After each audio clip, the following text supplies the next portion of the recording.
Hello, everybody. Welcome to Maryland Institute College of Art. I'm David Graciani. I'm Dean for the School for Professional and Continuing Studies. Tonight, we have the first in a series of 5 workshops that we've created through a recent partnership with Etsy called I Heart Art Baltimore.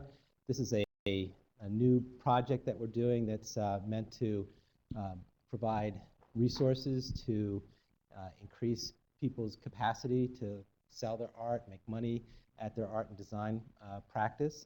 This is the first in a series of workshops. There are 5 of them. This one is called Realities of Running an Indie Biz. And then after that, we have Finding Your Market, Time, Web Marketing, and Growing Your Art Business. Just to give you a little bit of information about how things are set up tonight, we have over 50, 60 people online, as well as 40 people registered to be here actually. So we have a virtual audience and an actual audience. In a little bit, I'm going to introduce our speaker for the evening. And then after he's finished with the bulk of his presentation, there'll be a question and answer component to the program. Kathy Thomas, who will be sitting there, who's this person here, will be taking questions from the virtual audience, and you folks will be able to come up here and ask questions at this mic, and we'll alternate between actual audience participants and virtual audience participants and try to answer as many questions as we possibly can. So I don't think I need to make any other announcements for the evening. This is also going to be archived, so you're part of a live recording. It's like being at a big concert event, and we're keeping track of this. So I guess that really means be on your best behavior is what it means. So anyway, without any further ado, tonight, Realities of Running an Indie Biz is brought to you also, I should say, by the new Master of Professional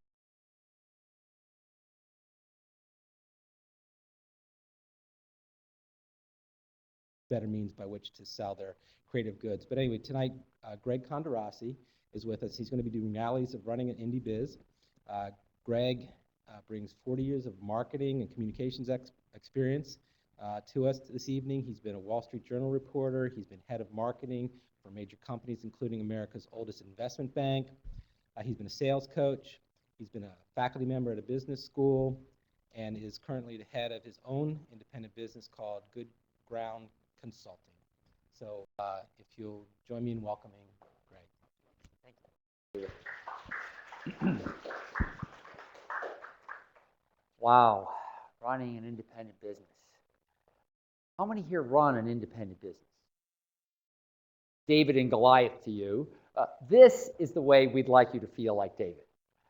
We'd like you to feel like, ha, I won. I'm going to be okay. In fact, I'm going to be better than okay. And so today we're going to talk a little bit about how to get you in this position, no matter what kind of Goliath challenges you may be facing. This is a basically 90-minute thing, and in 90 minutes I'm going to cover what you could spend an entire semester talking about pretty profitably. So this will be really short, and I'll have plenty of time for questions. We'll allow at least a half an hour at the last half hour. And also I'll stick around, so if you want to come up and ask a question, and also feel free to interrupt. Good? So far, so good. Okay, now,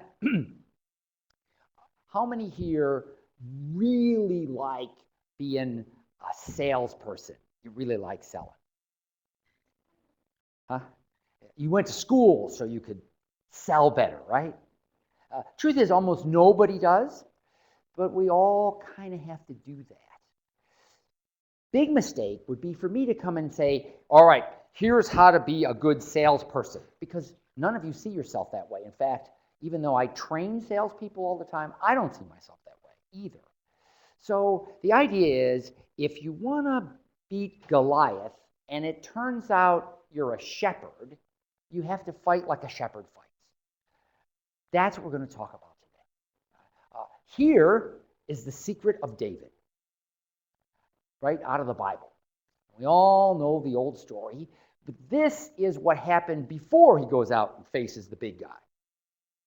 He goes to the king and he says, I can pick him off. I can do that. And the king looks at him like, but you're just one person, like an Indian. And you have these enormous challenges. They're out there, really difficult.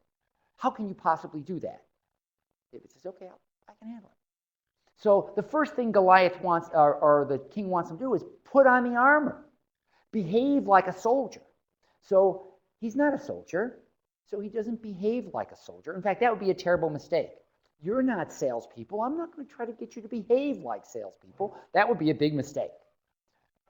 Important thing is to behave in a way that really feels pretty comfortable for you. And that's what we're going to do. So what does David do? He doesn't grab the sword. He doesn't grab all this other stuff. He goes down to the river and he picks up 5 smooth stones. 5 smooth stones. Now, I'm not a scripture scholar, and this is not a scripture course, but I'm told that the reason he picked 5, even though he only used 1, was 1 would have been a little presumptuous. You know, you could miss. So what I'm going to do is give you 5 of your own. We know how the David story turned out. It turned out like this. And I'm going to argue that if you follow these 5 principles that I'll share with you today, your story will turn out like this too. So here they are. These are the 5. And we're going to spend the next 50, 60, 70 minutes talking about them. Do not be afraid. Know yourself. Know your customers. Know what you're selling.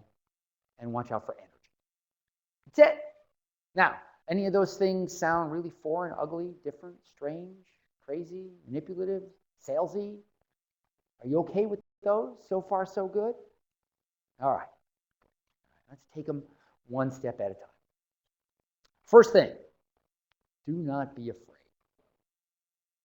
It's a pretty scary thing, being an independent business, especially in the beginning when you first start out.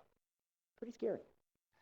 This passage right here is from 1984. Now, when I read 1984 was a long way out in the future. So that gives you an idea of how old I am. For you, 1984 was a long time in the past, but not the fear part. The thing about 1984 is there was a room. You know the story. Big Brother controls everyone's mind by threatening to put them in a room. And in the room is the worst thing in the world. What would that be? The worst thing in the world for you? Yeah. Failure.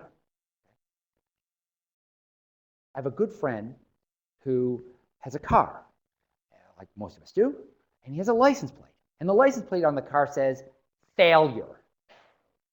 And I went to him, I said, failure, what a terrible thing to put on the back of your car. Failure. And he said, everything I ever learned, I learned from failure. There are worse things than failure. But we are afraid of it. We're definitely afraid of it. And with good reason, it's pretty scary. What else?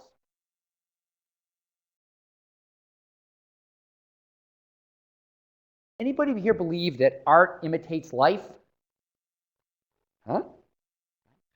I'm here to argue today that life imitates poker. And the most important principle in poker is scared money doesn't win. If you're afraid to bet, you will lose. You will behave in ways that are perverse. And then actually, in the end, do you win?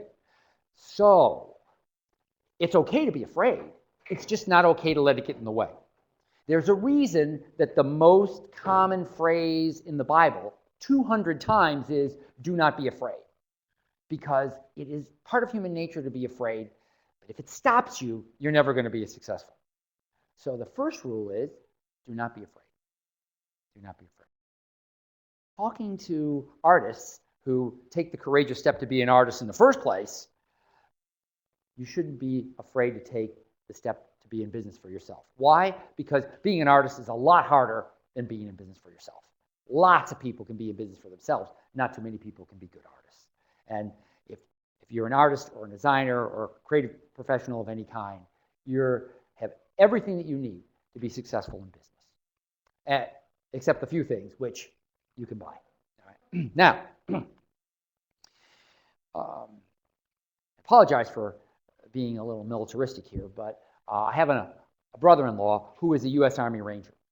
And, you know, the Army Rangers are really tough guys. I mean, they jump out of airplanes in the jungles and deserts and you know, they deal with the enemy and they fight and everything. And I thought what was interesting to me as an independent business person, talking to other independent business people, is the beginning of the U.S. Army Ranger Handbook. And the beginning of the handbook talks about surviving. You'll notice what's interesting about this is in that paragraph about survival, there is no mention of the enemy. No, no. Instead, it talks about serious stresses, anxiety, pain, injury, illness, cold, heat, thirst, hunger, fatigue, sleep deprivation, boredom, loneliness, and isolation. Does that sound like something we can share with them? Yeah. That could be a real problem. We confront all those things, especially if the snowstorm comes tomorrow like it's going to come. We'll confront all of those things in our life as in our business. Ability to know yourself. The ability to know yourself not only pushes back against all of those things, but importantly, is really important if you're going to sell your product, your service. Talk more about that in a minute. Anybody ever hear of an elevator speech? Why do they call it an elevator speech? Why do they call it an elevator speech? Huh? Yeah, it depends on how tall the building is. But it's like an elevator ride. So I'm at a cocktail party. I'm sitting next to you in the subway. I just met you. We're having lunch. An elevator speech tells me about you. Tells me about you. Do you have one? Do you have one? Anybody want to share one? Nobody? Shh. Now, remember the first rule? The first rule was what? Okay. So the reason you're not responding to that question is? Okay. Now you see, it's the natural human thing. It's the natural human thing. We take it with us wherever we go. That's okay. It's also okay if you don't have an elevator speech. Very, very many very famous people don't have elevator speeches. There have been companies that have been enormously successful and not had an elevator speech. What I'm going to argue with you today is that you ought to have one because it doesn't hurt and it certainly can help. Now, what is it? Well, it's a few sentences that explains who you are and what it is that you do. But importantly, it's not just about you. It's about what you do that I care about. So the irony is, your elevator speech is not about you, it's about the people who are listening to it. It's not about you, it's about the people who are listening to it. Tells them what you do for them. It's a big difference. It's a big difference. One of the biggest wastes of time and money is to try to promote yourself. That's kind of strange from a marketing guy, because it's not about promoting yourself, it's about promoting what you do for the people who are going to buy what you're selling. That's what makes the difference. And that's what your elevator speech ought to have. Now, we don't have enough time to sit down and actually generate elevator speeches.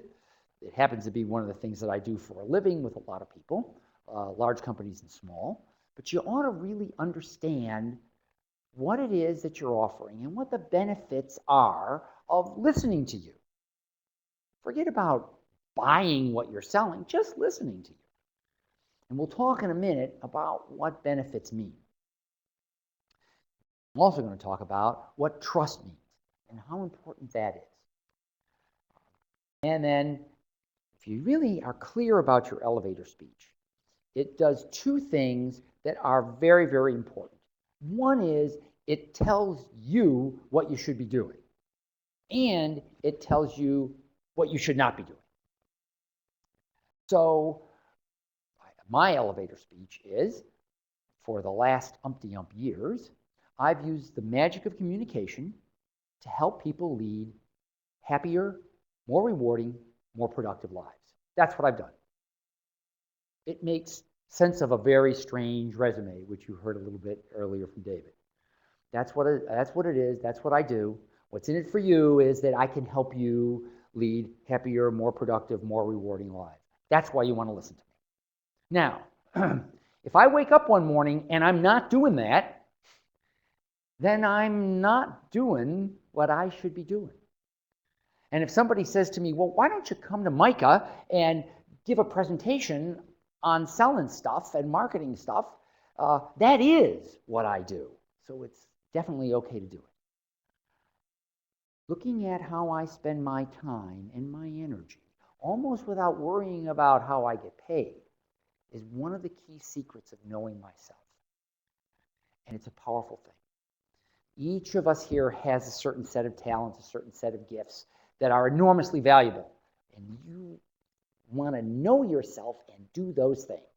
Don't worry about the money. You can always get the money. Can you be happy and can you be productive at what you do? That's the goal of what we're looking for today.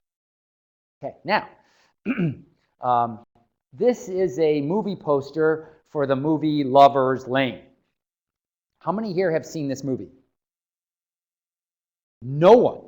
Well, I have a confession to make, and that is I have shown this poster, no exaggeration, to thousands of people. Thousands. No one has ever seen this movie. I own this movie on DVD, and I haven't seen this movie. Okay? So you might say, well, what's the deal? Well, even though you haven't seen the movie, you know what the movie is about. You know what the movie is about. There's a hook. There's a bloody eye. There's a splatter of blood. There's what looks like car headlights and a couple of obscured bodies, and it's dark. What's the movie about? Huh? It's a horror movie. Yeah, what's it about? It's about what? Someone being killed. Yeah, probably, maybe. But it's based on a story that you probably heard when you were 12. I know, I heard it when I was 12. Do you know the story? Yeah. Except the way I heard it was a little different. I'm sitting around a campfire late at night, and one of the kids has a flashlight, and he shines it in his face. And he says, this is a story about a lover's lane. Now, of course, none of us knew what that was, but who cares? It sounds scary. And so this boy and this girl are in this car out in the middle of nowhere and listening to the radio, and all of a sudden, the radio stops playing music. And a voice comes on and says, we interrupt this program for an important announcement. A homicidal maniac has escaped from a local institution.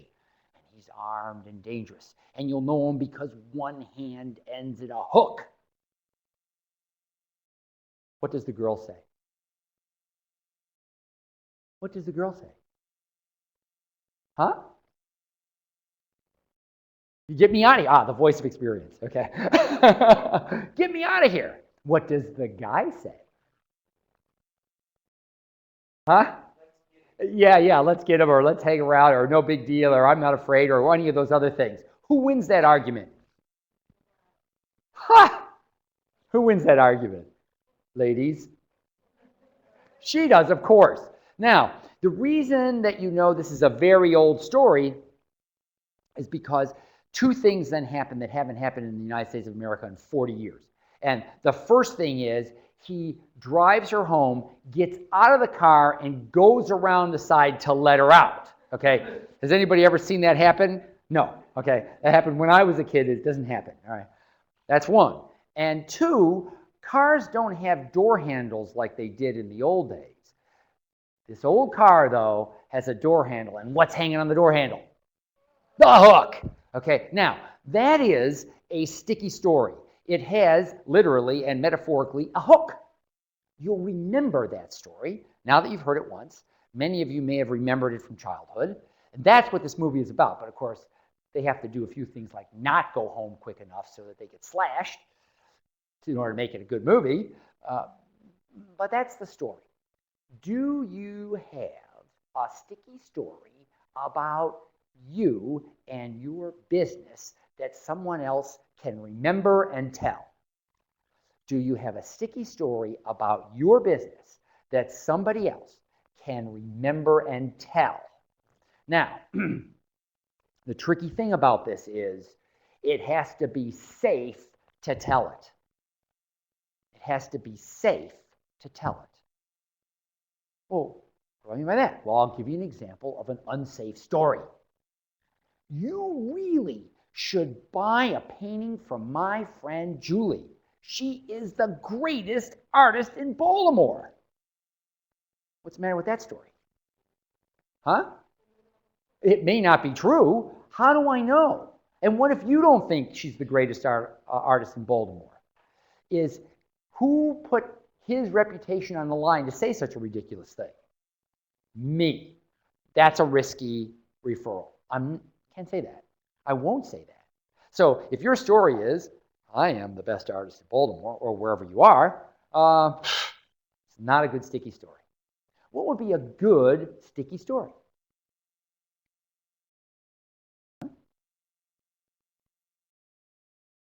Well, yeah. Well, in Baltimore, a good sticky story would be, you really should see the artwork of my friend Julie. She's a great artist. In fact, she's so good, Cal Ripken has 6 of her paintings in his living room. How's that? Now, provided that's true, gee. Now, what did I say? I told the truth. I said there were 6 hanging, and that's a fact. That's a fact. So is it safe? Yes. Did I say she was great? Yeah, I did. But really, if you trust Cal Ripken, who, for those of you who are online, I apologize if you don't have quite the identity with the Iron Man that we do here. But it's the idea, ooh, if it's good enough for him, it must be good enough for me. It's safe, it's clear, it's memorable, and people will repeat it because it's a good sticky. So you need a good sticky story to go with your elevator speech. And with a little bit of luck, the sticky story is in the elevator speech. So far, so good? Questions? Not afraid, are you? Okay, good. All right, now, the third trick is to know your customer. Who is it that buys your stuff? Who is it that buys your stuff? Everyone here and out there in Webland should have a target customer, a customer that he or she has in mind for the work that he or she does. Now, I know what you're thinking. You're thinking, why is that important? And the answer is this. What many people will say is, I'll sell my stuff to anybody with money, right? So don't tell me I should be limiting myself to a particular type of customer who fits with God knows what. Just anybody with a pulse who's willing to give me money, I'll take it. Does that sound true? Is that true? Yeah, yeah, right. So if I go to you and I say, gee, I really love your work of art or your craft, or I really think that's a great piece. I'd like to give you $1,000. Are you going to say, I'm sorry, you just don't fit, go away? Well, you're not going to say that, okay? Nor should you say that. The trick here is this, though. Fundamental principle for marketing is narrow out, broad in. What do I mean by that? Narrow out, broad in. What does that mean? That means you, in terms of promoting yourself, need to be very, very focused. You are different than everybody else. You are better in your particular way than anybody else. And that's why somebody comes to you and buys your stuff, because of the specific niche that you fill. Now, that's narrow out. Why? Well, you can't say, oh, I'm an artist for everybody. That doesn't differentiate you at all. You have to be differentiated outbound. Now, inbound, anybody is good. Think of something like Mercedes. Who buys Mercedes-Benz cars? Who? People with a good income? Germans? You and your dreams? I mean, people who appreciate German engineering, people who want the finest car in the world, la, la, la, la, la, la, la. And a whole bunch of other people who aren't like that at all, but want to be thought like that, right? Okay? Who buys Picassos? Well, really rich people and people who want to show off. So the idea is narrow out, broad in. You'll take money from anybody, but you market yourself publicly into a very narrow space. It happens to be a space where the fit is good and you're most likely to get a return on your effort. If you don't know who your target customer is, then you're just selling anything to everybody. And that might work for big companies. It doesn't work for indie businesses. You have to be very focused. Very focused. Okay, now, once you're focused, and you know who that target customer is, it gives you an enormous advantage. If I took you to Johns Hopkins Business School down the street or Harvard or something like that, one of the first things you would learn is a SWOT, S-W-O-T, strengths, weaknesses, opportunities, and threats. And you may have done this for your own business. You may have sat there and written down a list of strengths that you have, that you offer people. You may have also written down some weaknesses. There's some problems here. And you may have written down a list of opportunities and threats, things that will get in your way. And the way we teach this in business school is to say strengths and weaknesses are current and internal, and opportunities and threats are external and in the future. Think of it that way. That's the difference. Now, the way I teach it is all that's true, and if your target client doesn't care, it doesn't make any difference. What? If your target client doesn't care, it doesn't make any difference. You see, I have an enormous weakness in my art. I only use blue. That's all I use, blue. I mean, my permanent blue flags. I just use blue, different shades of blue. I consider that a terrible weakness. Except my target clients, I'm making this up in case you couldn't tell, except my target clients love blue. The clients I'm looking for love blue. So because they love blue, it's not a weakness at all. And guess what? When it comes time to sell it, I know that I can go to the blue convention and sell my blue art to all the blue lovers who go to the blue convention. And I know not to go to the red, the green, and the yellow conventions, because nobody in the red, green, and yellow conventions is going to like my art because it's blue. This is a very powerful thing that people just ignore. Even at places like Harvard, which I've been remotely associated with in the past, they do the SWOT without the customer in the middle. Got to have the customer in the middle. Got to have the customer. Four-stone. What are you selling? What are you selling? What do people buy? Well, they buy my art. Oh, do they? They do. What do you sell when you sell one of your works? What are you selling? Any guesses? Yeah. Part of yourself, exactly right, which is why you need to know yourself so you can, good. What are you selling? What do I buy? What do I buy? How come a whole experience? Say more about that.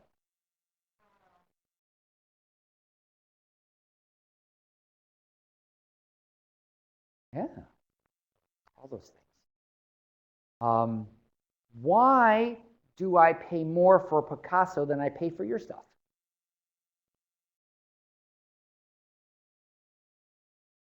Or for some of you, maybe I pay as much as a Picasso. I don't know. Why would I pay more for Picasso than for your stuff? Reputation? What does that have to do with a work of art? I don't see any reputation. It's on the wall. Well, where's the reputation hanging around that work of art? In the name, Picasso in the corner. Remember how he used to, go to restaurants and just do a little sketch on a napkin and sign his name, and they'd say, "Oh, we'll take it." Wouldn't have to pay. Brand is strong, and there's a perceived value. There's a value. We're going to talk about value in a minute. But understand that what you are selling is not, I would argue, a painting or a sculpture or a piece of craftsmanship. It's none of that. It's none of that. That's what I'm going to argue. None of that. Nobody needs anything you produce. Now, if that sounds startling, understand that also nobody needs anything anybody produces. And we'll talk about that strange statement and why it's true in a minute. Okay? Why it's true in a minute. The first thing that in order to understand this better is to understand the difference between two fundamental principles of marketing. And they are features and benefits. So, what's the difference? It's a good thing you came to this course today. You're sitting in a chair right now. Somebody give me a feature of the chair. It's what? Brown. It's brown. Good. Another feature of the chair. Padded. Good. Another feature of the chair. It has legs. Good. Online, thank you. And you're not even here in the room. I'm talking about the chairs in this room. What are the features of the chairs in this room? It's padded, it's brown, it has legs, and it has a little desk. Okay? And that's what features are. That's what features are. When you go to an art museum and look at a piece of art, it describes what it's made out of. Features. Obviously, features are not too important in art, right? I mean, if it's Picasso, one of the features is his name is in the corner. But the fact that it's on canvas does not make it more valuable at all, right? So what are the benefits of the chairs, of the desks you're sitting in? You're comfortable. What else? You can relax. I hope not too much. What are the benefits of those chairs? They're what? It provides a place to sit. It keeps you off the floor, okay? And you don't have to stand. Okay, very good. Now, so basically, features answer the question, what is it? It's a padded chair with legs, and benefits answer the question, so what? Well, I got a chair, I don't have to sit on the floor. Good, that's good. Cool, so far so good. I'm comfortable. Oh, good, that's good. Now, what most people do, and this is an enormous mistake, is they think they're done here. Finished. I've got my features and my benefits all lined up. I think we're done. We're done. Okay? The answer is, you're not done. Try this on for size. You like those chairs? Want them in your living room? Want them in your kitchen? How long do I have to sell you to get you to buy one of those and put it in your living room? How long? A long, long time. Like forever. How does forever sound? A long time. All right? Because like you're never going to put that in your living room. And that's the key principle here.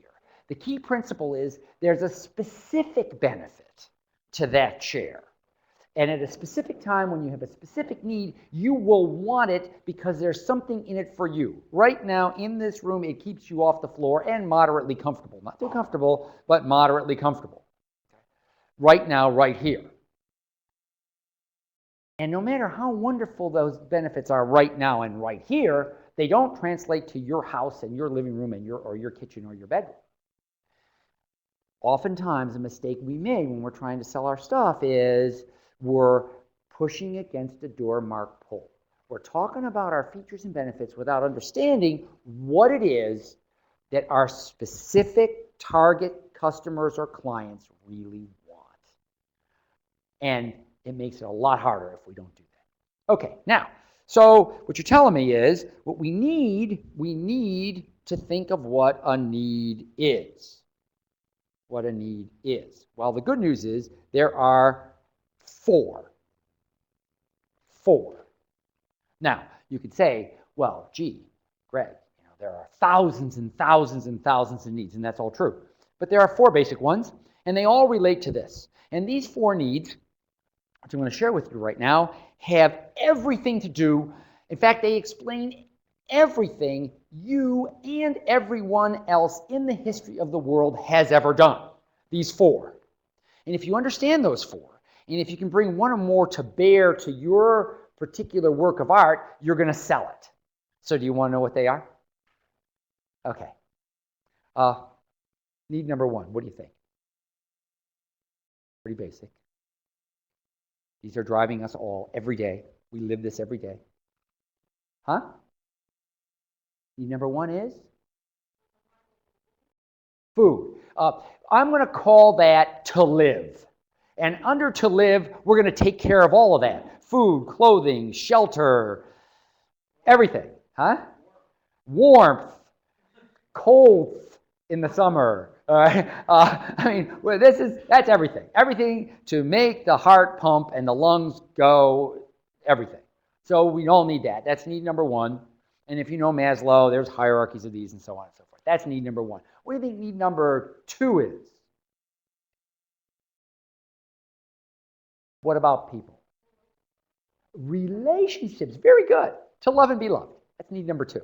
It's interesting. People do this in such a predictable order, I can actually have the slide programmed ahead of time. Okay? So, to live and to love. Ha.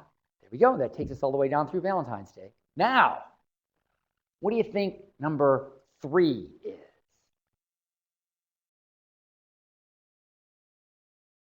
Purpose. Yes, to feel important. Yeah, to feel it. Well, I'm going to call that kind of self-esteem, to feel that I'm worthwhile. And if you think about that, you think, what? To feel important? Yeah. Low self-esteem literally can be fatal.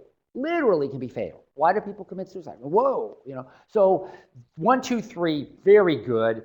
The fourth one is tricky, but boy, is it relevant to you. What do you think that one is? Number four. Number four. Huh? Beauty. Good guess. In fact, I'm going to give it to you because you'll never guess it. It's to have variety.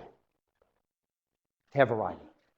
These are so fundamentally part of us, we're not even conscious. They run below the radar. But if you think about what you do every day, just coming here, getting up and putting your clothes on, eating breakfast, one or more of those needs is constantly there. Why do people buy art? To do those things, right? To do those things, yeah. Sometimes one, sometimes the other, sometimes a combination of them, but that's why they buy art. In fact, that's why they buy everything.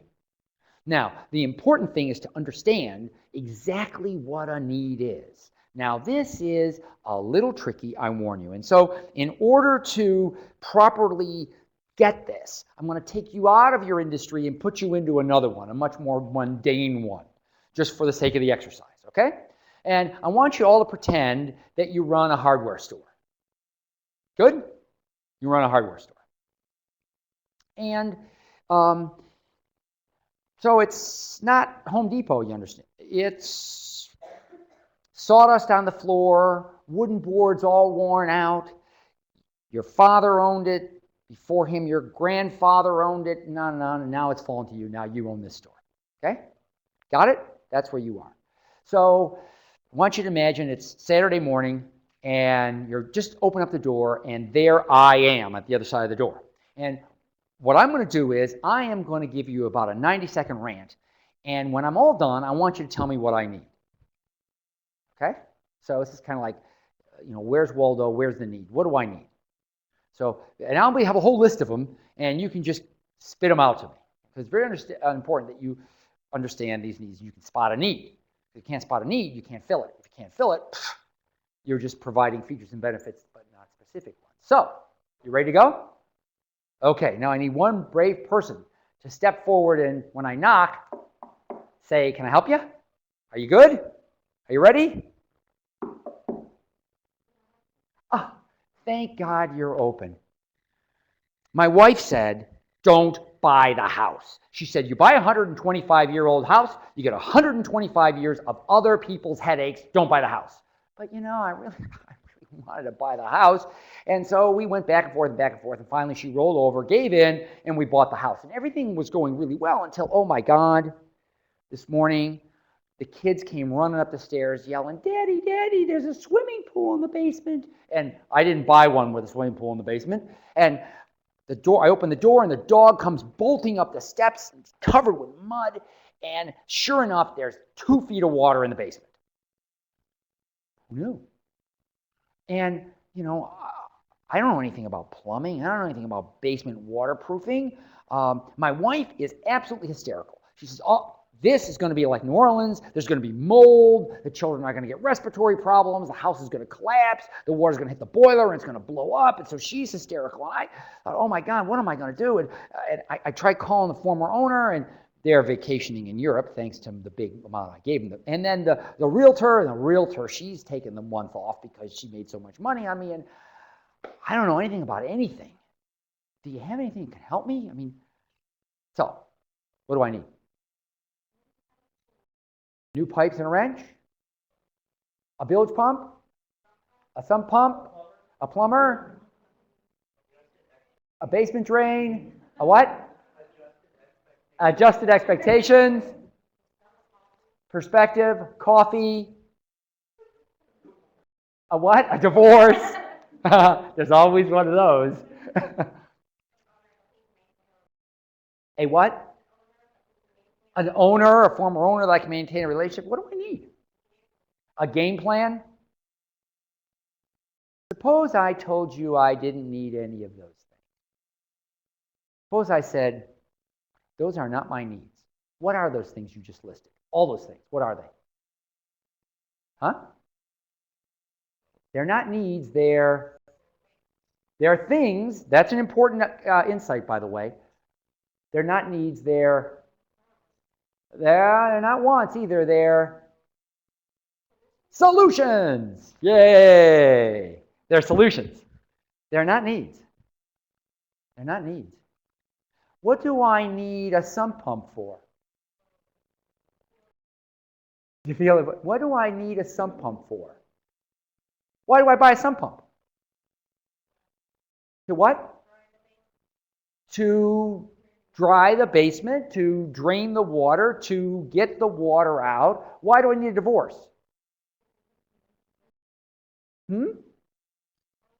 Because she told you so. Yes, yes, dear.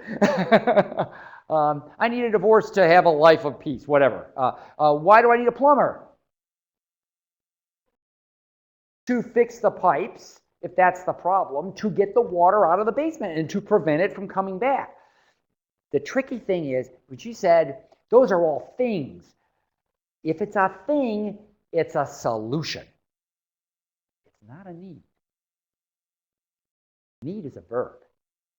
I need to love and be loved, to live, to feel, to have variety. That's what I need. So it's tricky for us because our work of art or our craft or whatever is a thing often. It's a thing. But people don't need the thing. They have a need under it. The thing could be a solution. But think about it. If I look at people's needs, what's a nice way for me to get water out of the basement for free? Huh? A bucket? Another way. I don't have any money, remember? One of my needs was to have money. I don't have any. I gave it all away on my down payment. Yeah, get my friends over and give them a bunch of buckets and away we go, or siphons or pumps, or call the fire department or whatever. So to meet my needs, there are a lot of options.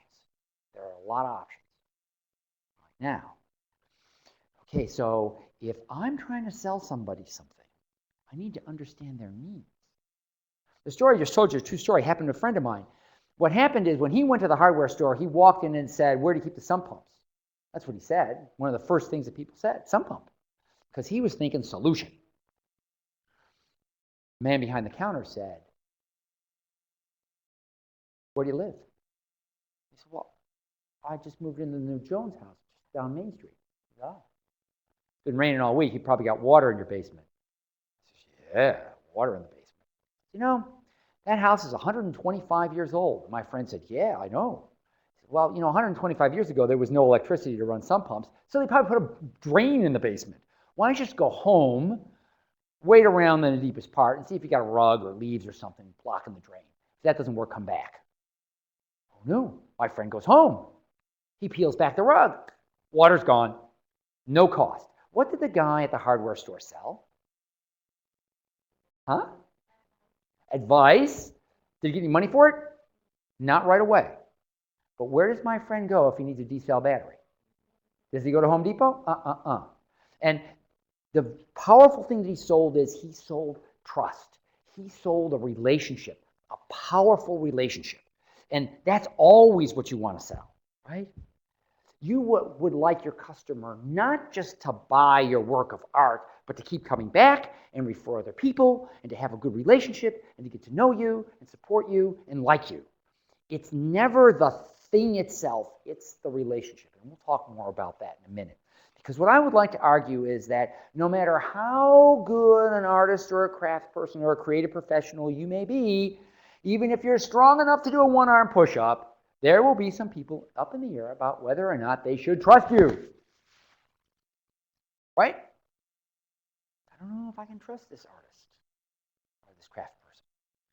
Is what they're selling me really it? I would argue that in the end, no matter what it is that we sell, no matter whether it's a car or a painting or a machine tool, in the end, we sell trust. We sell trust. We sell that relationship. Now, fortunately for us, somebody has actually come up with a formula for trust. How's that? A formula. You can just plug it in. And this is it. Trust is a function of credibility times intimacy. Ha! What does that mean? What's credibility? Credibility. Yes? You deliver upon your promises. One good example, credibility. Huh? What's it mean? You sell quality work. Now, I don't know that right away, but I could find that out over time, right? So credibility, this little root right here, C-R-E-D, credibility, comes from the Latin credo. It means I believe. So credibility is believability. I believe what you're telling me. Very important in terms of trust, right? If I don't believe you, nothing. Notice that there's a multiplier there. Zero credibility, zero trust. Now, what is this tricky little intimacy thing over here? What's that? Walking hand in hand on the beach with your clients. Huh? How close you are. Yeah, how close you are. Attachment. It doesn't mean what you think it means. Not that kind of intimacy. We're talking about going to the Latin root one more time. This root, T-I-M, in Latin means fear.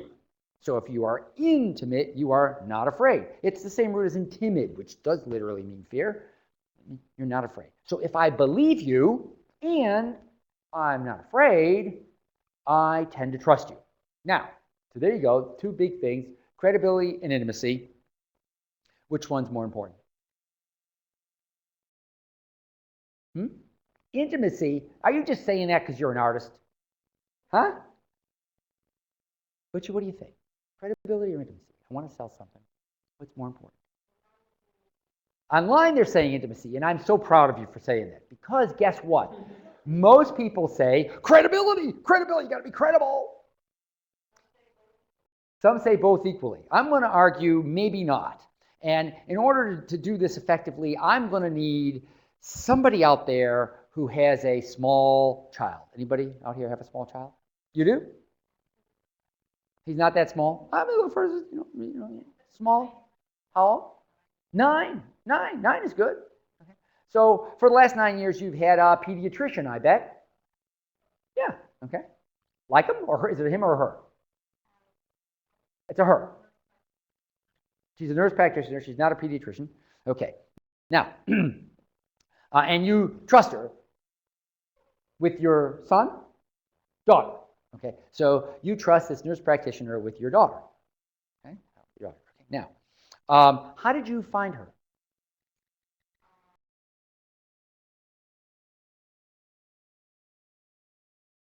From recommendations from friends who you believe and trust, who are also medical doctors. Parents. Parents. They're not medical doctors. Well, one of them. Okay, fine. Think hard. Oh, yeah, there's one. There's one. That's the other ones. Okay, good. Now, you know where your nurse practitioner went to school.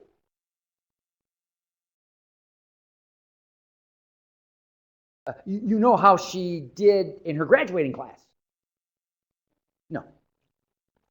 Now, I'm going to tell you something that might make you a little worried, and that is 50% of the pediatric nurse practitioners out there graduated in the lower half of their class. Can you believe that? Okay.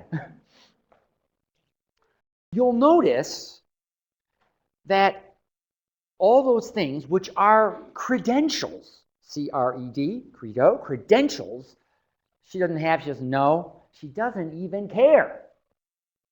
And take it from me, because I used to be vice president of sales and marketing for a health insurance company, she's in good company.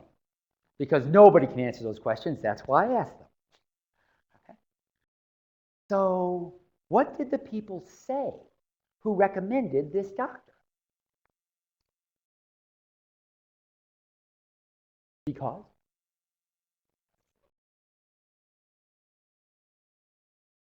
Because they know how to evaluate medical advice. Yeah, none of the kids have died yet, so it must be okay.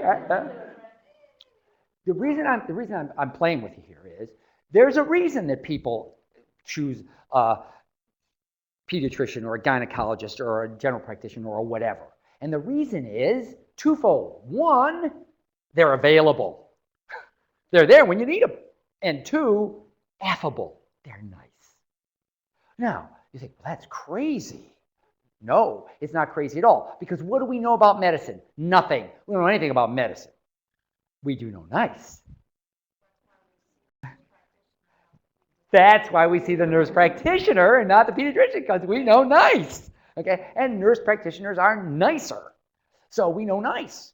You think, you gotta be kidding me, Greg. You're telling me that all the stuff that the nurse practitioner or the doctor or the pediatrician, all the stuff they did, to do well in school, none of that stuff makes any difference. It's just whether they're nice. That's what I'm here to tell you.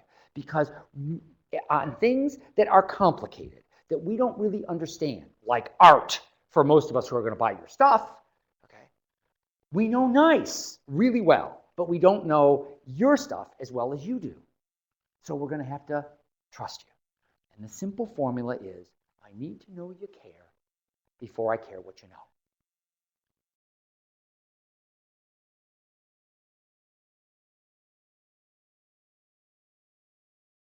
Pretty powerful.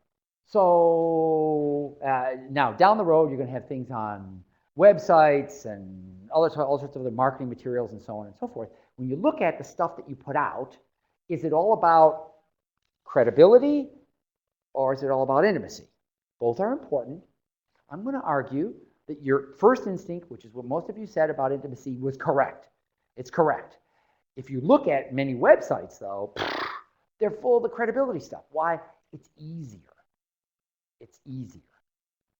But you're artists. And so for you, the intimacy thing should be pretty good. Now, the formula is not done. Not quite yet. The bottom half of the formula is equally interesting, and that says, I will trust you to the extent that your credibility and intimacy outweighs my perceived risk. Well, what's the risk in buying art? What's the risk in buying art? Oh, I'm going to pay money for it. So anytime you're asking for money, there's a risk built in. So I have to see that your piece, whatever it is that I'm buying for you, meets a need, and that I can trust you because the credibility and the intimacy that you've built up, maybe not even face-to-face, maybe even just online, outweighs the risk I'm going to take in buying your piece of work. Now, even though I am not an artist, I like to think of myself as a creative professional, but not an artist, I have a sister who's an artist. She's a photographer. She's a landscape photographer, and a darn good one. Just Google Jackie Condoracci. You'll get her. All right. And her advice was, because I told her I was going to come and talk with you, her advice was, don't sell anything for more than $55. Pretty sobering advice. It's okay if you're a photographer, you can crank these babies out one after another. The reason for that, though, was that at 55 bucks, that's not a lot of risk. So you don't have to build up a huge amount of credibility and intimacy, just a little, because it's only 55 bucks. And the credibility and intimacy is tough to build up. Picasso has done a good job, and so have all the people after him that have marketed and sold his stuff. There's lots of credibility and intimacy around that. There may not be as much around your stuff yet, but you're not done with the course yet either. Okay? Questions about this so far, so good? All right, good. Now, this is a mistake that people make all the time, and I know that you're smart enough not to make it. And that is, what is it that you want to sell? I want to sell my art. Yeah. That's at the bottom of the pyramid here. The bottom of the pyramid is, I'm a painter, and I paint, and I sell my paintings. So what people buy from me is my product and services. So people come to me and they say, are we okay? Okay. People come to me and they say, I need a painting. Now, the reason they say that is because they misunderstand what we just talked about earlier. People do it all the time. But the answer is very few people need a painting, right? What do they need? Huh? To live, to love, right? So maybe they need a painting to cover a crack in the wall. That's it. Any painting will do. Thank you very much. So if that's the kind of work you're doing, you're kind of at the bottom. And that goes to your skills, your abilities as a painter or a sculptor or a craftsperson or whatever kind of creativity you do. And great. Now there's a problem here, and there's a good thing here.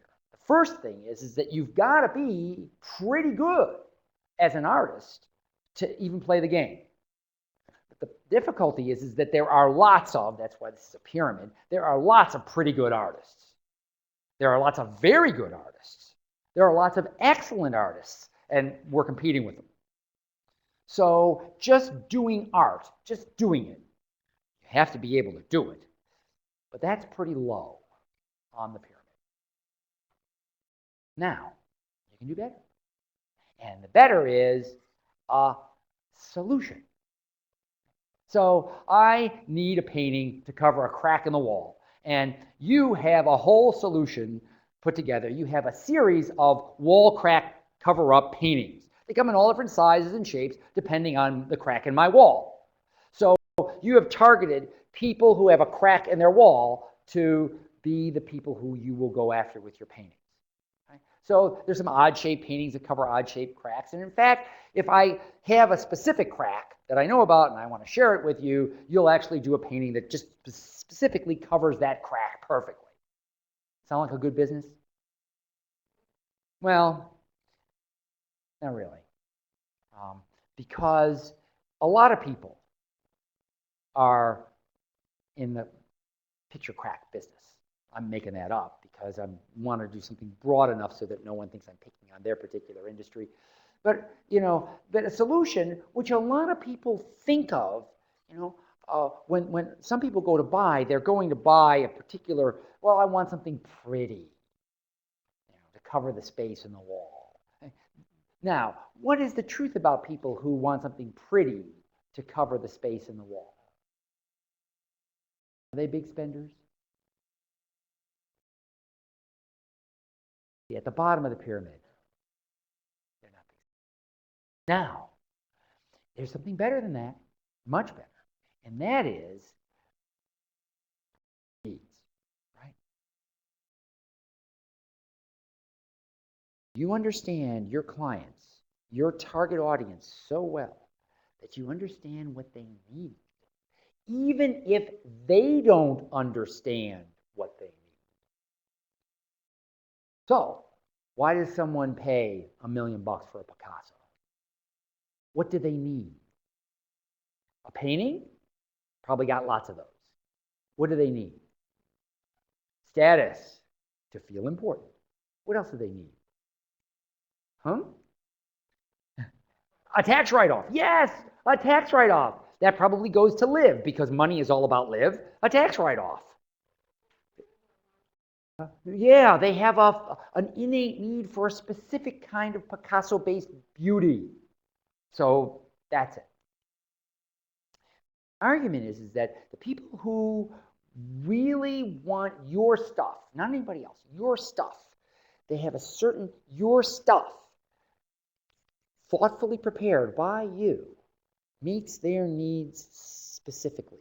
Maybe even if they didn't know it until they saw it. But when they saw it and they experienced it, they said, yes, yes, that, I need that. That thing right there, that is beautiful. That speaks to me in a way that nothing else does.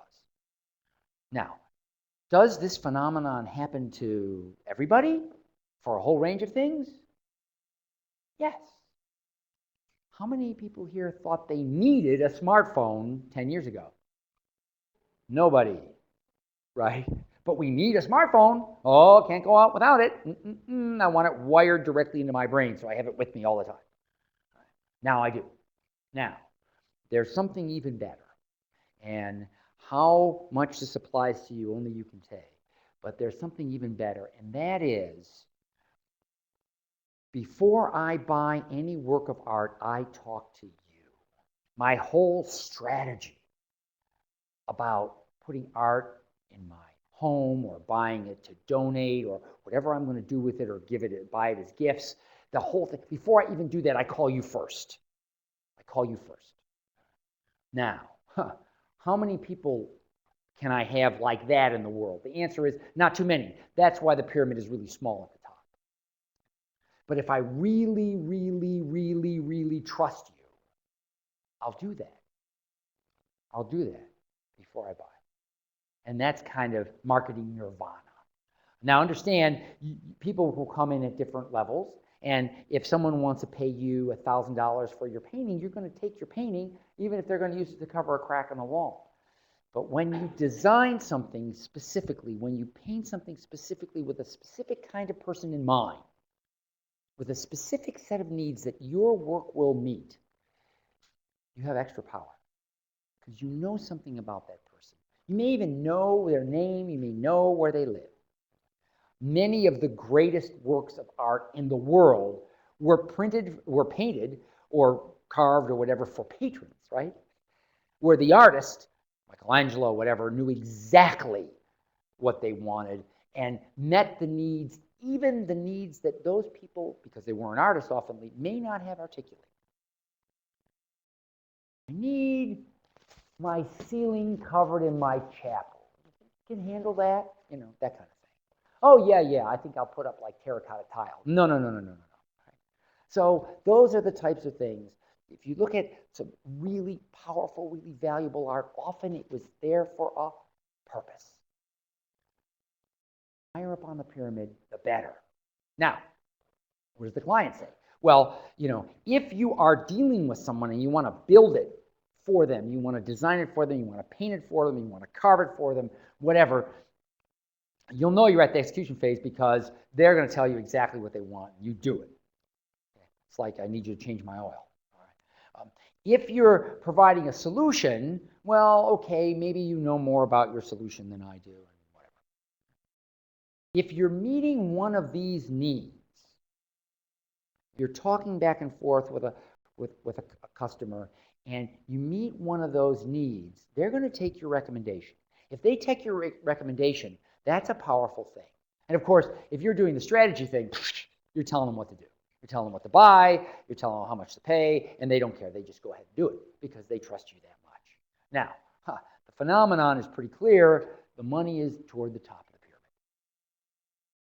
Money is toward the top of the pyramid. So what I'm telling you is that the same amount of effort that goes into one work of art, one piece, can earn you a lot more money if you understand who you're doing it for. Very powerful. Understand who you're doing it for. Okay, now, zone number 5 is, it's really all about energy. It's all about energy. It's not, I would argue, about time. Everybody says, whoa, I have to manage my time better, Nope. How long does it take to do a painting? How long does that take? Huh? Depends. Depends on what? Yeah. Depends on what. Now, last time I checked, the paintings that took the longest got the most money, right? No. No. No. Oh. Well, then why would you spend any more than 5 minutes on a painting? If there's no relationship between the value of the painting and the amount of time in it, why would you spend any time at all? Well, the answer is your art takes a certain amount of time, but really what it takes is a certain amount of energy. So the important thing on this one, the last stone, is energy. If you look at all the other things that we talked about in terms of our friend David, all right, David knew who he was. Okay? He knew exactly who his target was. He knew exactly how to take him down. Okay? And the last thing is that he ran toward Goliath. Okay? Energy. All right? It's about energy. Now, why is this important in terms of survival? Well, because what's important, whether you're David or not, is that you have energy at a variety of different levels. Intellectually, you have energy. Okay? Emotionally, you have energy. And, finally, physically, you have energy, like, in your gut. Okay? So, so all of these buckets of energy are out there. And in order to be successful, you need to be able to draw on these different buckets of energy. Because really, it's the energy that you put into your piece that's important. It's the energy that goes in that's important. Not the time. And this goes now for most things in the world. I mean, do you care how long it takes to make an iPhone? No. And that's why I argue with, do a lot of work with professionals, CPAs, lawyers, doctors, that type of stuff. And if you're charging by the hour, you're crazy. Because people don't care how long it takes. People don't care. I pay my CPA the same amount of money to do my taxes if it takes them 5 minutes or 5 days. I don't care. And it's especially true in terms of art.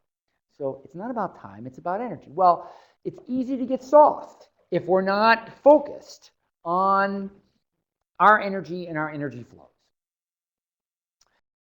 One key thing to think of is there are people out there who will suck the oxygen right out of a room. There are people who will destroy your energy, who will destroy your credibility, who will destroy all the creative juices and everything. They'll just suck them dry. They're vampires. They're oxygen bandits. You want nothing to do with these people.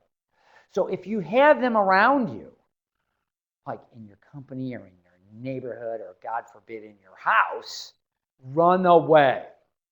Okay? You don't want them around. You can't afford it because it's just you. You're an independent business. And you need that juice. Now, I happen to be an ultra long distance bicycle rider, even though I'm an old guy.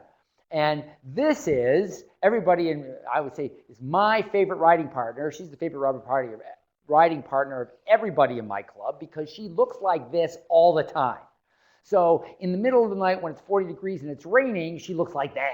Big smile on her face, lots of juice, go, go, go.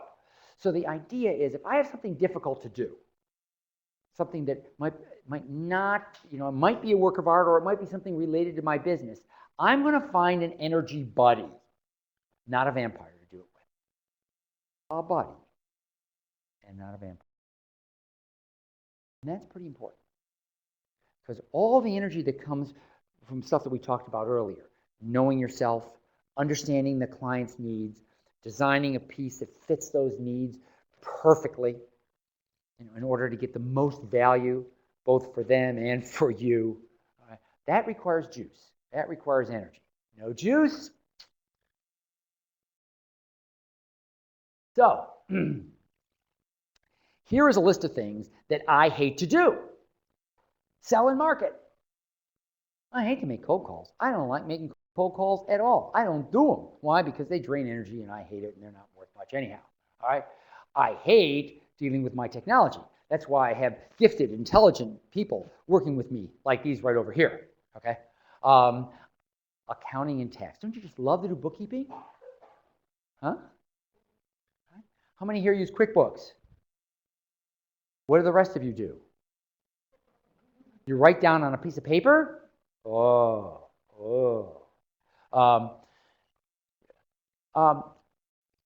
I'd like you to think about is the garbage that pulls you away from your art and your business.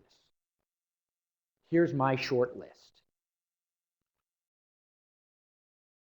Yes, I sell my services, but I also have other people who sell it for me, and I pay them, and I'm happy to do it. I struggle with my technology, but I know that that computer or that iPhone or that iPad can be an enormous time and energy sink. When it starts to draw that away, that's a precious commodity. I call an expert. I pay them because it's worth more to me. Okay. Accounting and tax, oh, I hate numbers. Oh, I hate numbers. So, and many of you probably do too, hire a professional to do it. I actually have two. I don't make that much money. I have two CPAs that help me out. And I pay them, and I pay them gladly. There are things that will suck the energy out of you, and it might not be the same list as me. You might love to do your accounting and tax. You know, Mick Jagger is an accountant. He loves looking at all the money he made at the end of every concert. But most artists wouldn't. Huh? So, there is one last thing, though, that I consider to be the most powerful thing of them all, and it's karma. It's karma. Doing good stuff because you are who you are. Okay. So, if you volunteer to make the world a better place, you get good karma. The universe picks that up and puts it in your private little bank account. You don't see it, but it's there. Okay? If you help a stranger improve his or her business, like I'm trying to do with you, I get juice. My bank account in the sky goes up. Okay? If I pass a bicycle rider by at least 3 feet, I get good karma. And so will you, especially those of you who drive in Maryland. Okay? Now, bad karma is if I'm just volunteering to make contacts. You know, I'll volunteer, I'll sign up, I'll serve on a board, but I'll get business contacts, and then I can sell them my stuff. No good karma for that. And by the way, not a very successful approach. If I'm trying to, you know, if I do something for you and I expect you to give me something in return, no karma, nothing. Okay. And even worse, if you honk your horn at that bicycle rider that's in front of you, very, very bad karma, very bad karma. So that's sort of what I'd like to share with you today. I have lots of time for any questions that you might have. I went over a lot of stuff really quickly, and you probably are saying, I don't know if I buy that. What are the things that you might not buy? So we'll take questions from you and from online. It's easier to ask questions online because it's not as scary as being here amongst a group of people, but it's okay.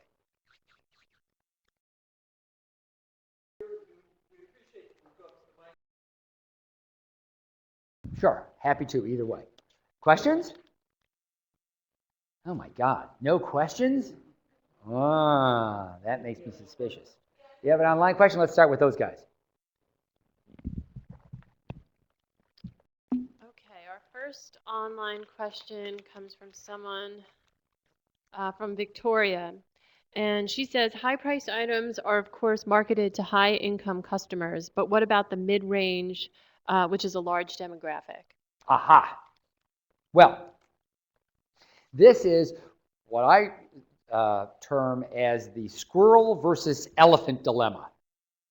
You can be a squirrel hunter, in which case there are lots of squirrels, but you're going to have to shoot a lot of them. Or you can be an elephant hunter. There aren't many elephants, but boy, you shoot one and the freezer is full for a couple of years. Which one do you want to deal with? What I usually tell people is you want to go as high up the income stream as you possibly can. Why? Because the work of art and the time it takes to sell it is not appreciably different if you're dealing with somebody who doesn't have a lot of money and if you're dealing with somebody who has a lot of money, right? I mean, it's the same work of art. You put the same amount of effort into it, and they'll have the same list of questions, and they'll have the same problems, and they'll have the same issues, and it'll take just as much energy to build a relationship. You may as well get the best return on investment possible and aim high. Now, many people will say, well, but what about, I might, lose money on every customer, but I'll make it up on the volume. Well, that often is the case. That often is the case. So I usually say, aim high. If you can reach high-income customers, it's much more profitable over the long term than lower-income customers. Also, high-income customers tend to be good connectors. They tend to know a lot of people who also have money, and they tend to buy your stuff. So most of us in the indie world are too small to take advantage of a mass market. How many paintings do you want to sell next year? 200? Oh, I only make so many. All right. So how much would you like to get from each one? That's the question. Okay. Did I answer that question here? We'll do another online. I'm happy.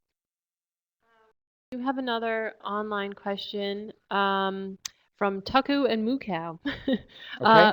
Okay, my items are mid-range. I feel like well, this is a statement actually, but maybe we can address this. I Okay. feel like my target are people who want something with a story and that is unique, a potential heirloom maybe. And then they say, how do I market that? Oh, that's a great question. Because you do, whether you're selling what he's selling or what you're selling, you want something unique with a story. You want a story.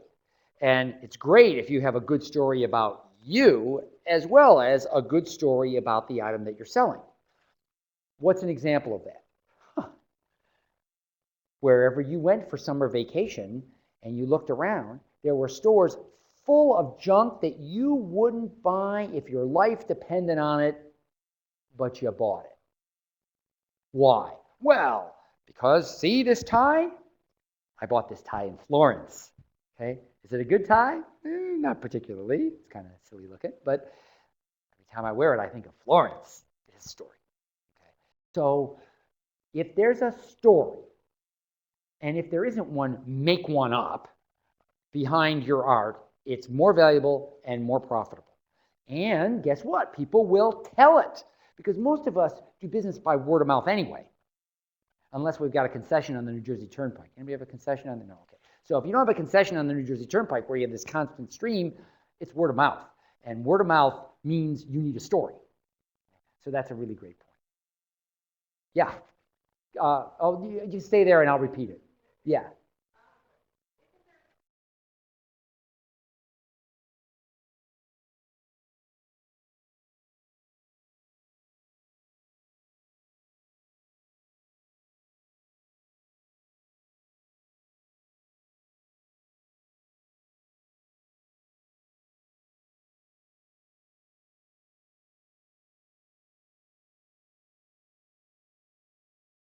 Okay, so the question is, how do I set myself apart? The marketing term would be differentiate. How do I differentiate myself when there's gazillions of people out there selling art and each of them have a story?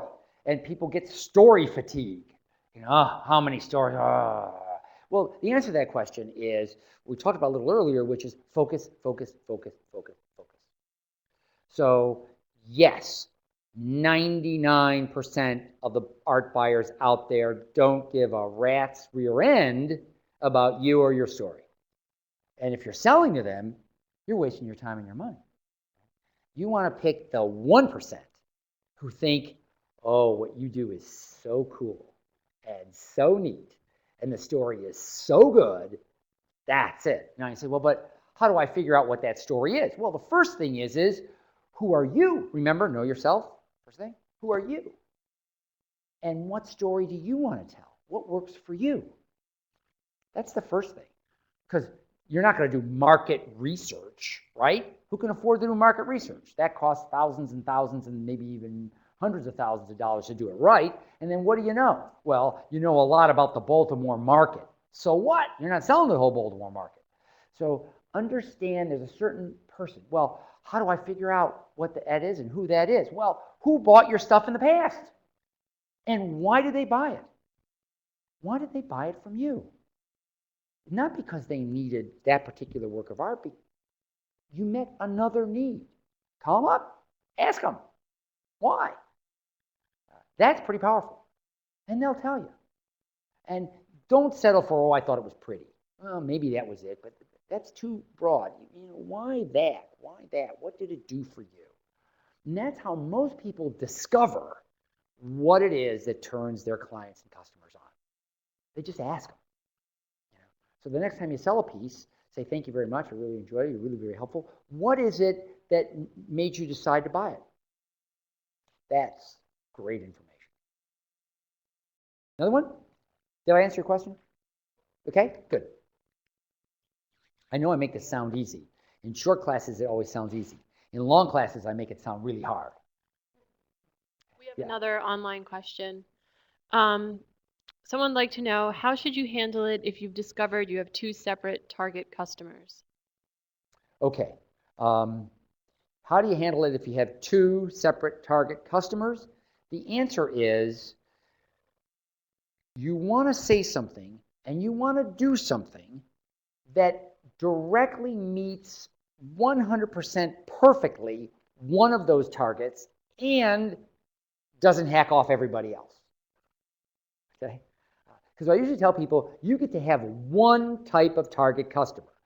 What do you mean? I mean one. Why? Because there's only one of you. All right, come on. You know? And if you define your target properly, there's probably at least a few dozen of those. So start narrow and focused. And also produce stuff that other people won't think is terrible. It's just the way anything is sold. Anything is sold.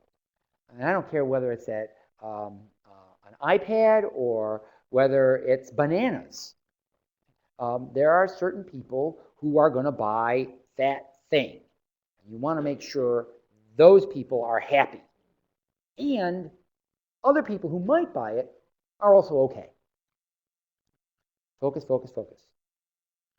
It's hard, but believe me, even though it seems like the more narrow I am, the more business I'm turning away, not true at all. Not true. In fact, it works just the opposite. The market will broaden you. You have to stay narrow with your outbound message. Other one? Go ahead, shoot. Do you have any tips for finding a niche? Yes. Tips for finding a niche. First of all, it begins with you and who you are. You and who you are. What is it that you do? Okay. Now, that's not a simple question. You say, well, I'm an artist. I'm a craftsperson. I'm whatever. Yeah. You, though. You. There's some specific thing about you. You're an artist. Does your art teach? Does it tell a specific story? Does it have a unique purpose? Is the money going for a specific thing that is compelling? So it starts with you. And then it's, okay, this is about me, and then there's got to be somebody out there who finds this extremely valuable and compelling. Now, who is that person? Well, it might be obvious, or it could be non-obvious. So my suggestion there is make it up. What do you mean? Based on what? Based on the kind of people you like to be around and the kind of things you like to do. I'll give you a very mundane example. There is nothing more common on the face of the earth than a stockbroker, right? There are hundreds of thousands of them running around America, unbridled right now. And most of you would think a stockbroker, right? Do you want to get a call from a stockbroker? Well, it was my job not too long ago to be responsible for marketing these guys, hundreds of them. And it was a fairly simple process. Start in asking them who they were. Then there was a little bit of introspection. They had an answer. And it wasn't stockbroker. Some were teachers. Some were natural helpers. Some were problem solvers, but at a much deeper, more interesting level than that. And if you looked at their customers reflected that, because their customers knew who they were. They knew. The good ones. They knew who they were. Then sometimes they would say, well, all my friends, I've gone through all my friends. Well, what do I do now? I said, well, what do you like to do? One said, drink wine. Great start. How about you become a stockbroker to people who have vineyards?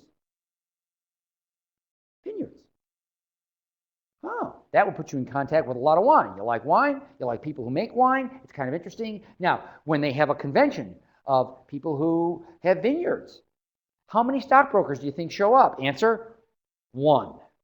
How many stockbrokers know and understand their business? Answer, 1. Now, there are hundreds of thousands of stockbrokers, but there's only one who's an expert on wine and vineyards and the special issues and problems that those people face. So, who do you want to pick for a target market? Make one up. Part of it is that make one up and see if it catches. Sometimes you have to drill a lot of holes. It's like going for oil. If you drill a hole and nothing comes up, drill another hole. Change. But have a target. No target, no venison. More? Yeah. I've been successful as a painter. Okay. Mostly with galleries selling my work, Mm-hmm, not mm-hmm. me. But there's so many other things like Mm-hmm, art. mm-hmm. How do I market all of this with